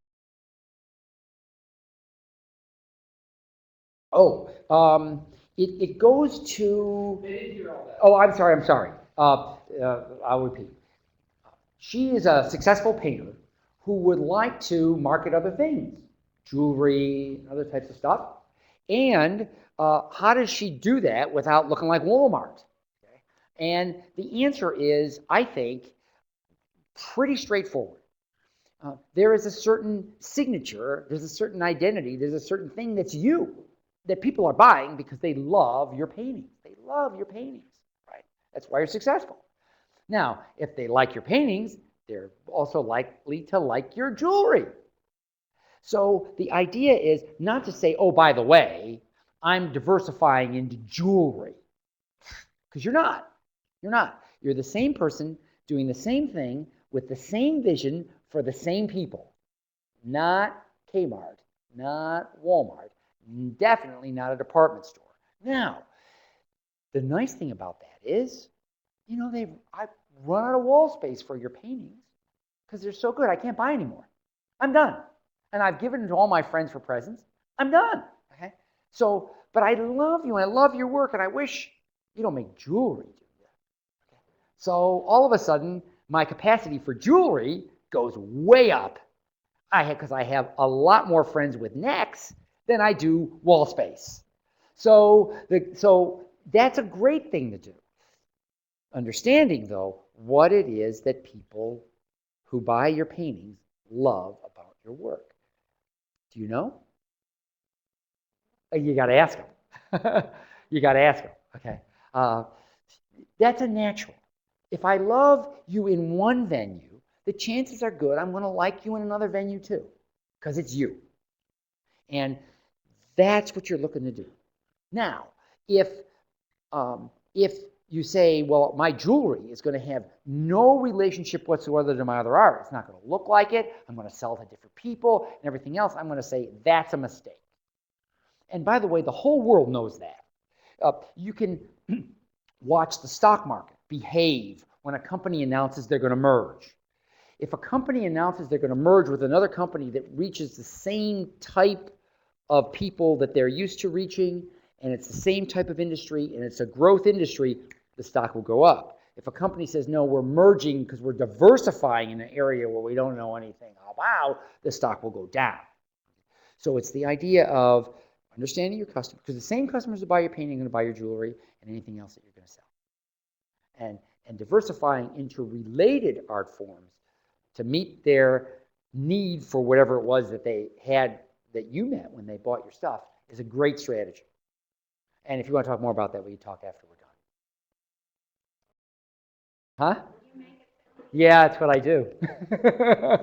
I make it sound easy. Yeah. Yeah. No, that's okay. By the way, it's almost always simple. It's just not easy. You know, I mean, think about how much money we pay people to carry a ball and put it over a certain line or in a hole or in a hoop. We pay them a lot of money, and it's very simple. It's just not easy. Okay? So the answers are simple. Doing it is not easy. Yes?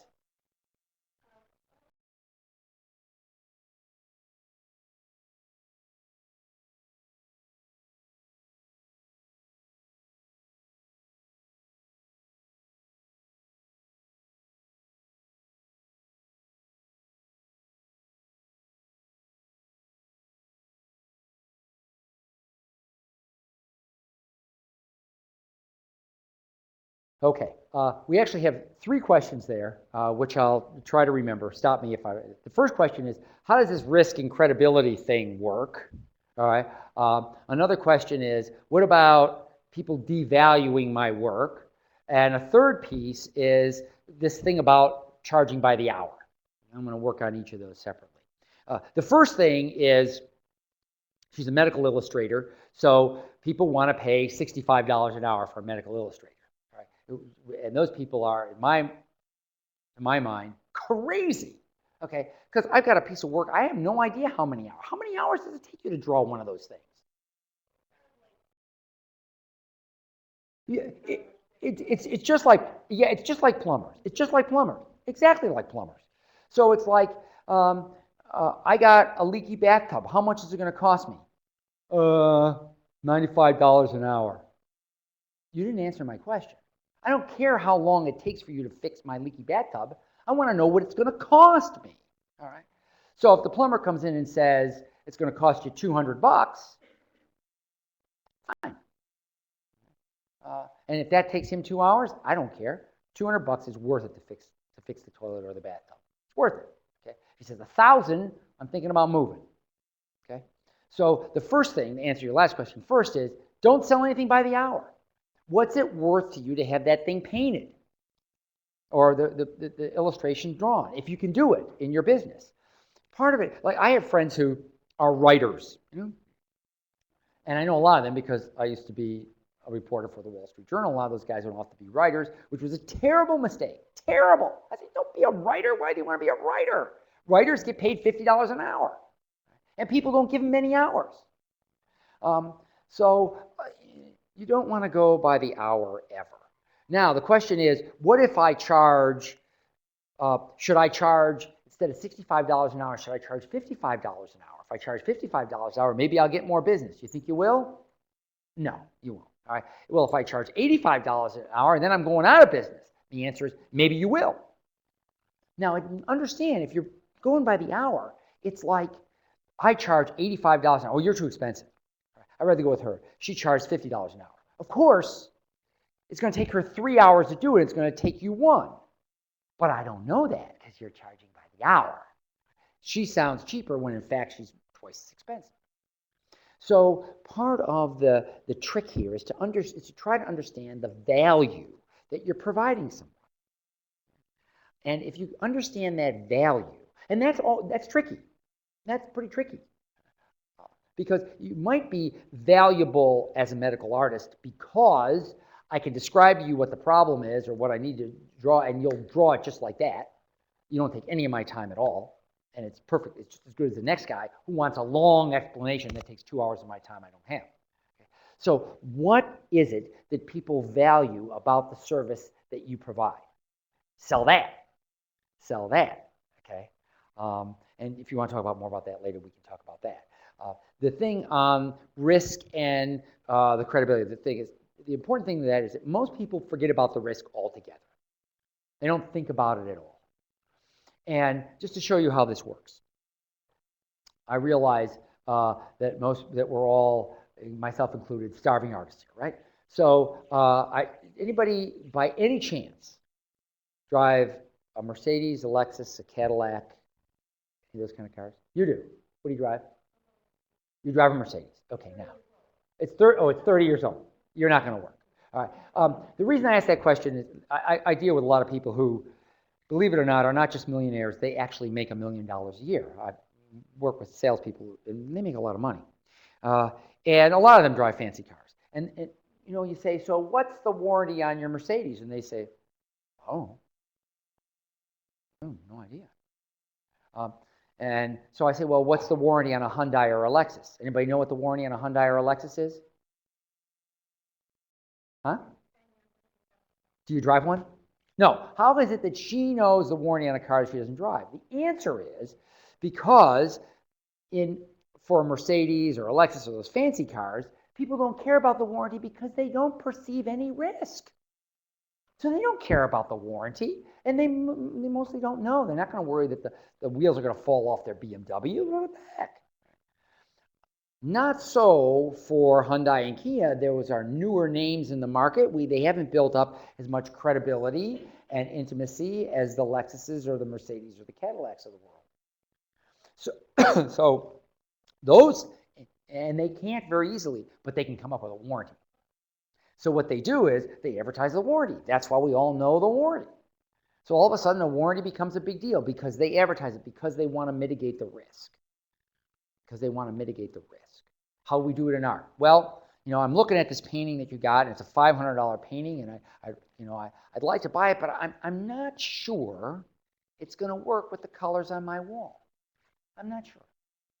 And if I just knew if it worked on the colors on the wall, I feel okay. What are you going to do? Let them take it home and try it, thereby eliminating the risk totally. Okay? If they don't like it, they bring it back. Done. So you should play the formula. First of all, you know, it's a beautiful painting. Credibility is there. You're a really nice person. I like you. Intimacy is there. I just have this risk about color. You look at me and say, I got it. We'll eliminate that risk. You can take it home and then bring it back if you don't like it. Done. So we think like that pyramid, risk, credibility, intimacy, all the time. We just don't think consciously that way. So if I want to hire a medical illustrator and I know you make $65 an hour, what's my risk?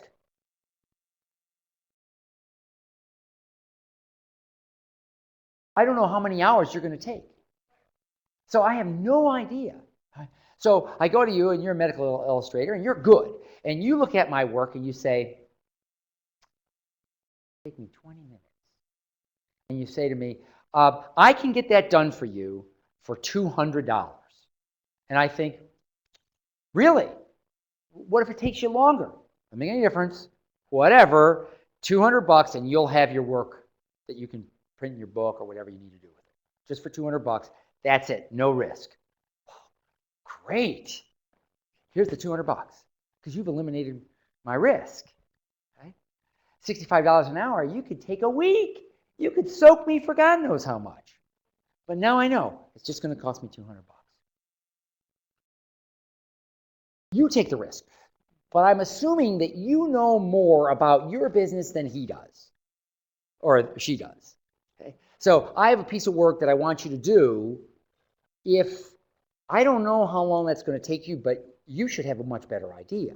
So you look at it, and you can be thinking dollars per hour. You could say, well, that's going to probably take me 3 hours, and do the math. But what I would encourage you to do, because you're taking away the risk, you're adding value, is charge a higher rate.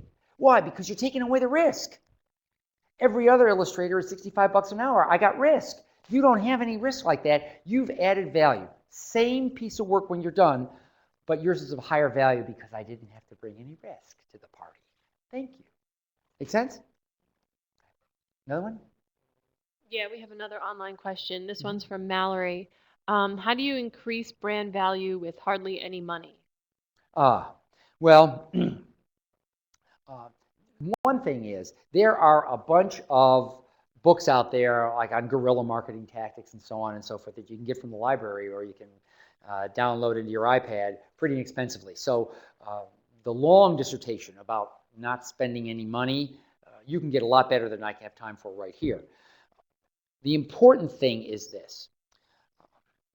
Each of us has a brand. Whether we like it or not, whether we know it or not, there's a brand, there's a reputation. And that's the most important thing we have. That's it. If you're running your own little indie company, you are chief reputation officer of your company. And it is your most precious commodity. If you look at art anywhere, it's sold on the reputation of the artist. That whatever that artist's reputation is in the community, whatever community they pick, it's sold on that basis. So that's pretty powerful. Now, how do you do that? Well, you do good work. And that's the credibility piece of the formula. But more importantly, you really understand what it is that people who buy your stuff are buying and what they need. And when you scratch that itch, they'll tell other people. And they'll put your work in a place where other people will see it. Ooh, that's a nice piece. Where did you get that? Well, I got it from the most interesting artist. He, she said, blah, blah, blah, blah, used to be a this, decided they were called to be an artist. They gave up their multi-million-dollar job as a CEO of a major airline and are now painting, and their work, as you can see, is spectacular, although there is this sort of airplane theme. But I like airplanes, so that works.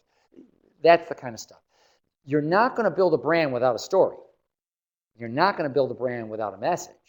You're not going to build a brand without an elevator speech. You got to start with something. Because if you don't, guess what? I'll do it for you. Every customer will do it for you. And they're going to all say something different.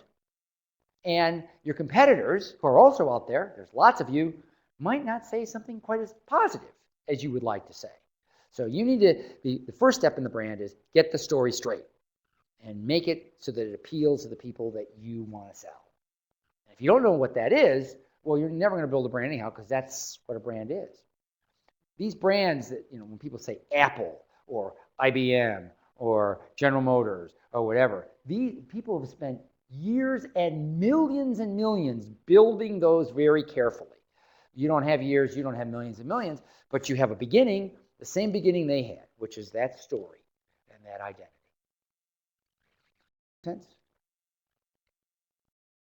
Yeah.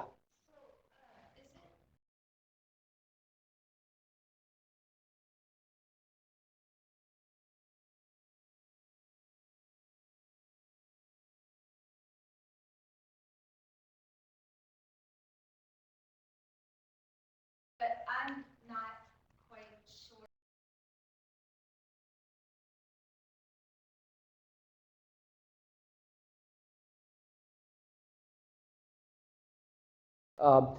Can I ask you what you're making? Clothing.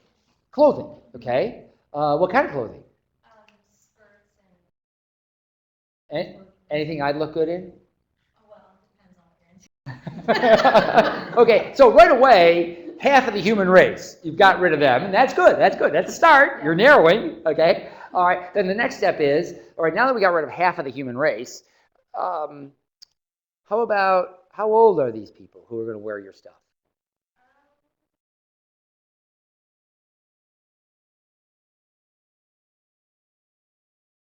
'20s, '30s, okay? Well, that's another slice. Thank you very much. That's good, okay? Now, what you do first is you go through and you start chopping up your target by characteristics, just like you did. Women between the ages of 20 and 30. Okay, that's good. So that's step one, and that's marketing 101, Okay, it's all the demographic information. What kind of income are they going to have? Where are they likely to go? What are the stores that they're likely to patronize? All that kind of stuff. Done. Got it. Now, what's far more powerful is if you can tell me who these people really are. Okay? Beyond the demographics, what makes them buy what you're selling? Well, they want to seem edgy. They have a certain flavor for black. It's their favorite color. They like frilly. Frilly, you sell frilly. That's what's really important. Or, lace. It's all about lace. So there's a certain kind of people who are going to like that kind of stuff. And you know who they are. And you know what movies they're going to go see. And you know what parts of town they're going to go to. And you know what bars they like to frequent. And pretty soon you've got a profile. You can tell me exactly who that person is. Better than just, well, they're a woman between the ages of 20 and 30. Or better. And so how do they behave? Where do they go? What else do they like? Okay? So, it's got to be frilly, it's got to be lacy, it's got to be sexy, and it's got to have a place to put an iPod Nano, because there's a certain kind of person, right? So that's the kind of thing.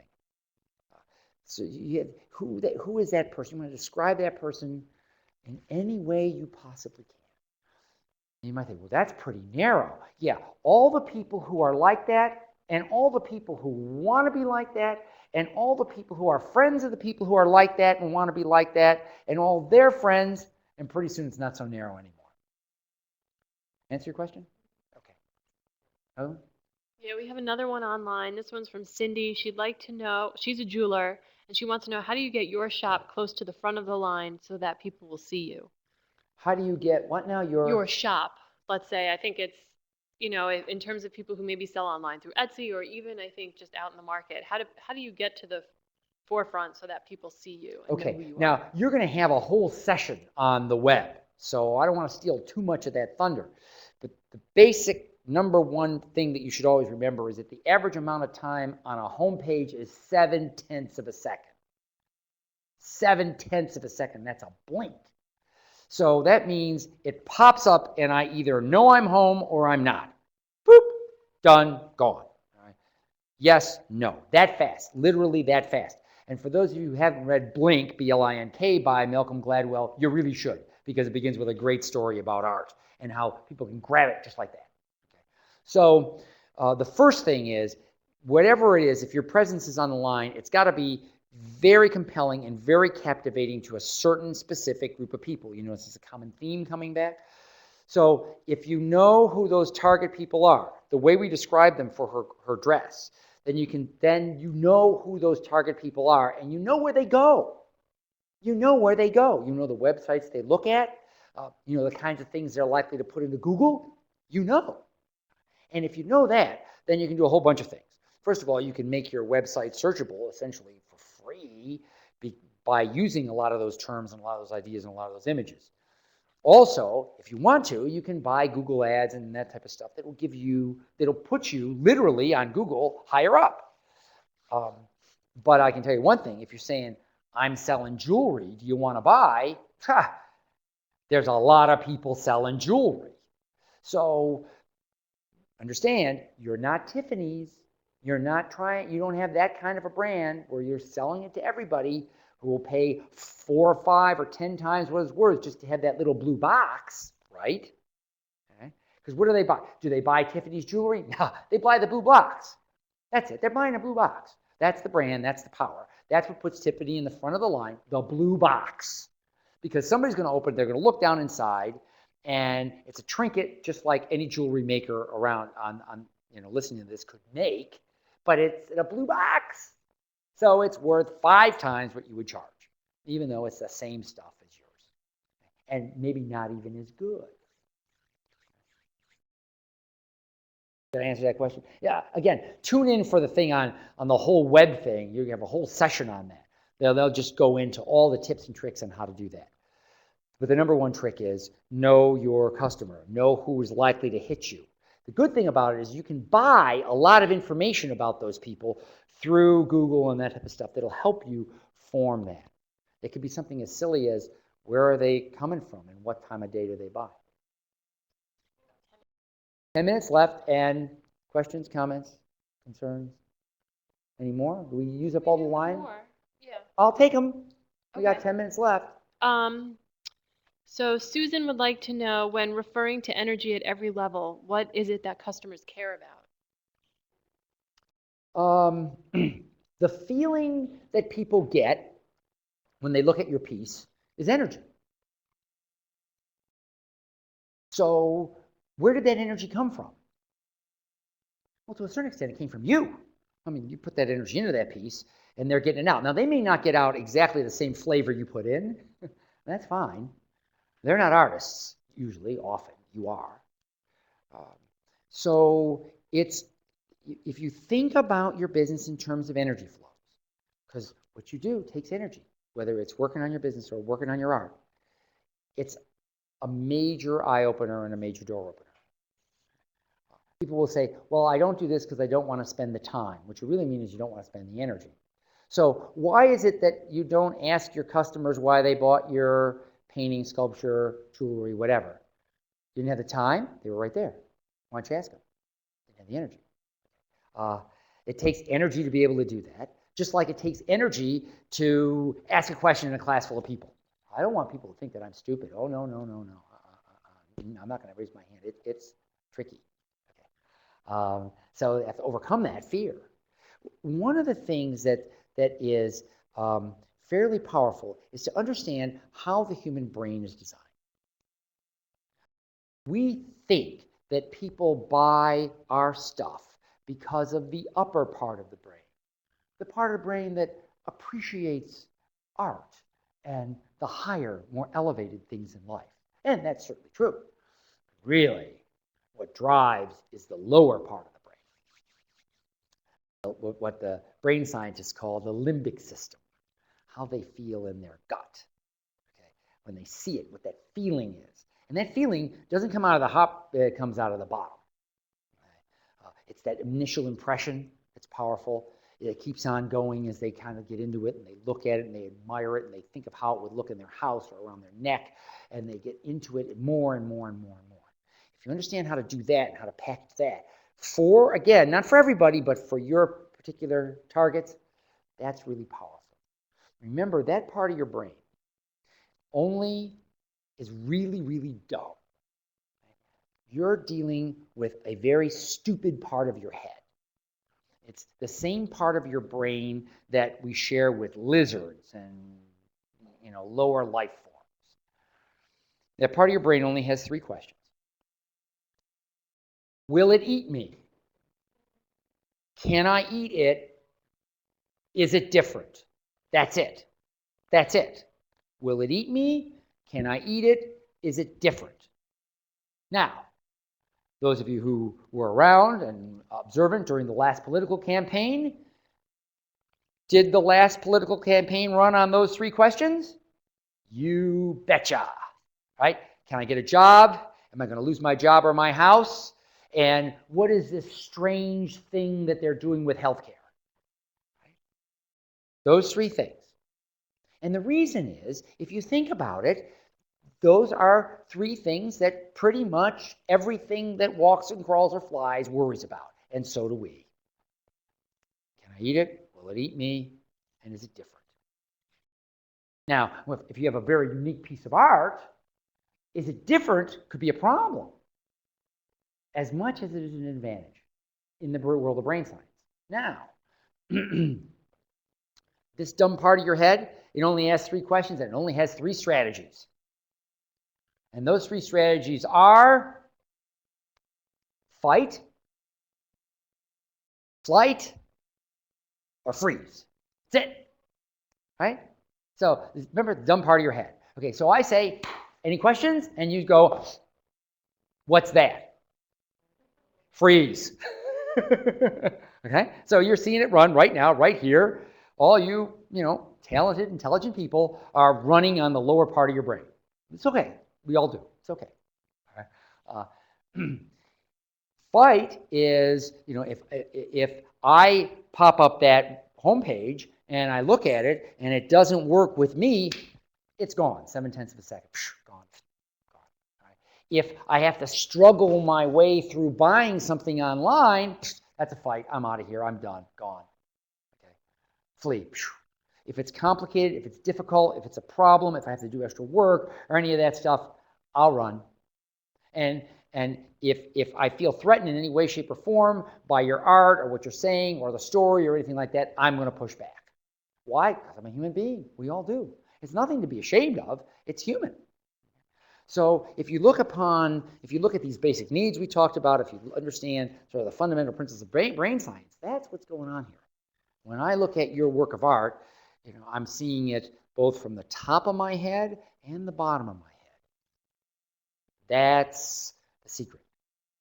Now, many, many, many, many, many famous artists, all those who became famous after they died, when it didn't do them any good, are frequently the ones who were different.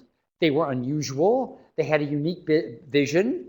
And people just said, it doesn't look like what I think. And they ran away. Why? Because they're human beings. And over time, gradually, they got used to it. Then it wasn't so different anymore. And then it was okay. Lucky, maybe you like Andy Warhol. If you're not, then maybe you're like, these famous artists who passed into oblivion before their works became priceless. Other questions? Comments?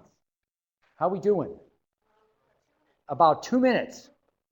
One more out there. By the way, the folks who are here, come on up and grab me afterward, because I realize that some of you have really great questions that you don't want to share with anyone else, because questions are really the important thing. Okay. Any more over there? We're good? Okay. Well, then I want to thank everybody online, and I want to thank all of you, because it was an exciting, interesting, enjoyable evening, at least for me, and I hope for you as well. Thank you all very much. Remember, David. Thank you to all the online users. Again, if you have any questions or need to contact us, you can visit www.mica.edu/spcs. You can also email us at spcs@mica.edu. Our phone number is 410-225-2219 if you have any questions. And you see Greg's email up on the screen, gc@goggc.com. If you have any questions for him that haven't been answered today, you can certainly contact him. And again, thank you all for participating. This was a great success, and we have a few more workshops coming up. So visit our MICA website, www.mica.edu/spcs, for workshop dates, and all will be held 7 to 9 p.m. Eastern Standard Time. Thank you.